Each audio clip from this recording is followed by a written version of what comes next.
The NASCAR playoffs are controversial. Yeah, I know, that's pretty obvious. But they have been since the 2004 implementation of the chase, and even more so since the 2014 implementation of the elimination format. The format that we've had every year, for the most part, since. And with that, you're going to have a lot of back and forth. Of course, with the media, you have the usual suspects out there who would defend NASCAR if they did anything. Drive a car off a cliff, there's a reason it's the right thing to do. But there's others out there in the media that have kind of held the same line that it's kind of weird seeing. Dale Jr., Kyle Petty, Gluck, Bianchi, bunch of them. Yeah, a lot of them probably be very pro-NASCAR with a lot of things, but it's interesting that a lot of people have held the same line, and I think fans really have lashed out against that in recent weeks. And what has raised my eyebrows is the fact that so many now in the mainstream of NASCAR media and coverage are talking about their perception of liking it versus the fans not. And what raised my eyebrows was Denny Hamlin on Sirius XM with Daniel Trotta and Larry McReynolds. First teams that can't even find top fives and top tens goes out there and wins a race, and they're in the playoffs.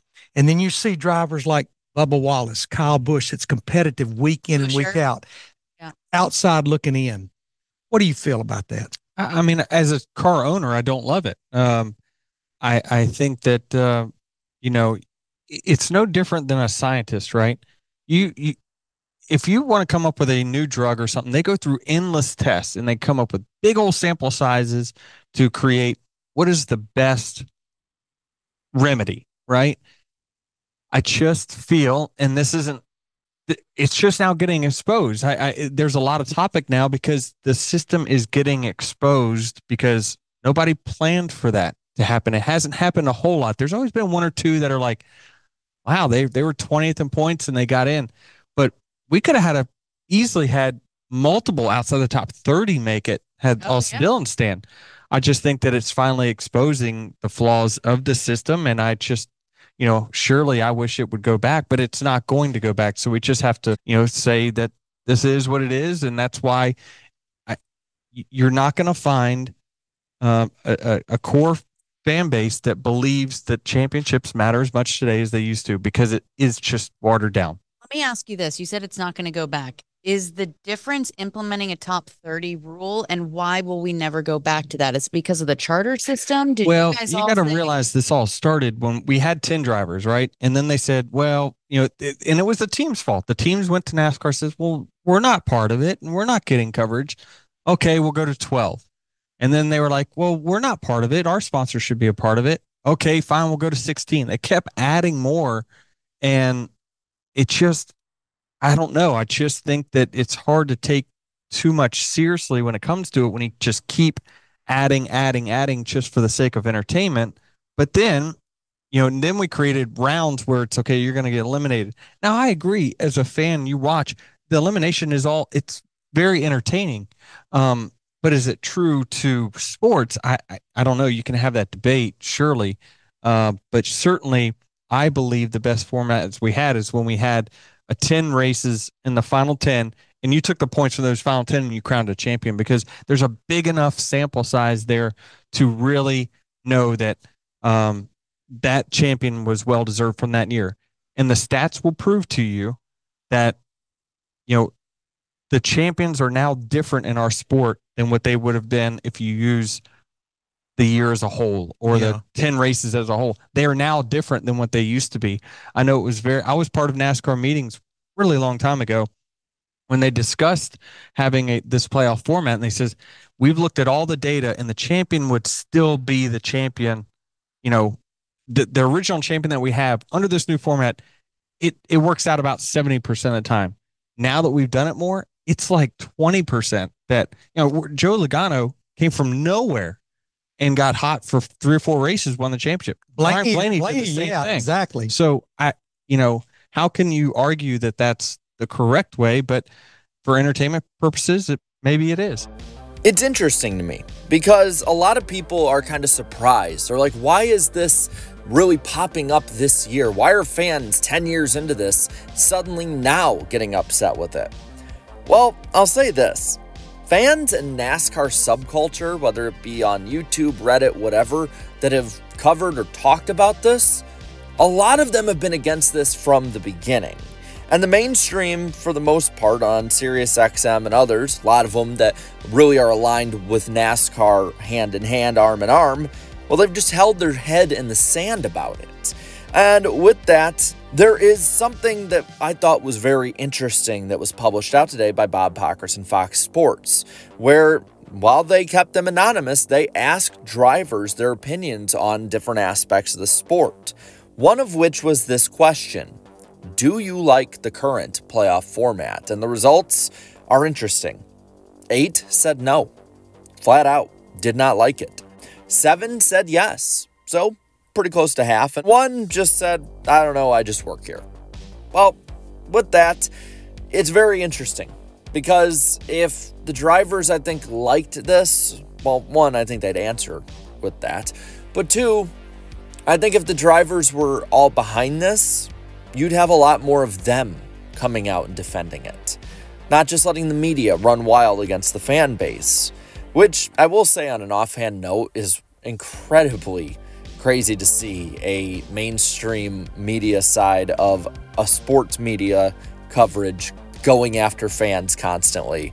You see it sometimes in other sports, but to see it this constant and this, I think, almost connected against the people that basically pay their bills, it's kind of crazy to me. But there were answers given in this article that I think is really interesting. There were 3. First off it is what it is. The current playoff format is the only one I've ever run on the Cup side. I have a suggestion for a hybrid format that I think is pretty solid, but I don't make these decisions. And this was added in later that 8 get eliminated after the first 5 races, and the final 5 race sample gives you the final 8 that will fight for the championship. And then you have 1 that did like it. Want to be fair here and let everyone who gave their quotes say them, who said, yes, it helped me this year, but when I watched it as a fan, did I like it? It was just fun to watch. And then the one that got you guys probably all in here, and the one that stole the headlines: it sucks ass. That was it. That was the quote itself, which I have to imagine would probably be somebody like, I don't know, probably Denny Hamlin or Martin Truex Jr. I really wish that drivers had the ability to actually put their opinions out there, but unfortunately that's not the case. We usually have this kind of discussion well into the playoffs. We'll have it maybe after the playoffs. You know, a lot of people said they didn't get why this is popping up all of a sudden this year, but this is something that drivers have really talked about and fans have talked about for the longest time. Look at Denny Hamlin back in 2015. I just can't get over what this series has come to, just how up it is. How do you really crown a real champion now? Just the wild, wild west. Add to that Kevin Harvick in 2020, saying they're just not the same kind of championships that Petty and Earnhardt won. And a lot of people say the same thing that Kyle Petty said, sour grapes, I get that, but Kevin Harvick won under this format. And if he's saying his own championship doesn't matter the same way as Petty or Earnhardt, it's kind of interesting to see that kind of line towed. And I wanted to kind of go a little more in depth. Why is this so prevalent so early this year? And I think there's 3 main reasons. The first one, underdog wins have bumped out some pretty popular names. Harrison Burton, Chase Briscoe, Austin Cindric, Daniel Suarez, well, they're in over the likes of Chris Buescher, Ross Chastain, Bubba Wallace, Kyle Busch. This, I think, in part reduces the popularity of the playoff field itself. You got a lot of guys, and especially in the case of Harrison Burton, that really don't deserve to be in there, but it was a great story, but playoff-wise, it isn't. And then it also just reduces the quality of drivers that qualified. I'm sorry, but Chris Buescher has the 5th best average finish in the NASCAR Cup Series this year as of race 26. Ross Chastain can pop up and win races. Bubba Wallace in the best season of his career. Kyle Busch seemingly having a resurgence. Those 4 drivers would probably compete better than the likes of Harrison Burton, Chase Briscoe, Austin Cindric, and also Daniel Suarez. And the second option that you can give for maybe why people aren't crazy about it and why they're talking earlier on is the prevalence of the playoffs through the season. Because of the winning you're in, you have to hear about the playoffs nonstop. If you're someone like me, You like just watching the races themselves. You might not care as much about the championship. You just want to see who wins the race. It's where the fun aspect of the sport has always lied. And because of that, when you constantly have to hear about it, well, it's going to get on a lot of people's nerves. And the other one is just playoff fatigue. And I think that's partially with the prevalence part, but this is 10 years plus now of this unpopular format, and it is very unpopular with a large segment of fans. You have constant occurrences that fly into the face of what fans and drivers traditionally accept in motorsports. You see these crazy bonsai moments that just continue to increase, like Austin Dillon's, for instance. I think that really probably added into this, and you can understand why people are sick of it. To me, this early in the season, having the talks about the format reminds me of 2013. While not exactly the same, there was still a lot of talk about the chase at that point.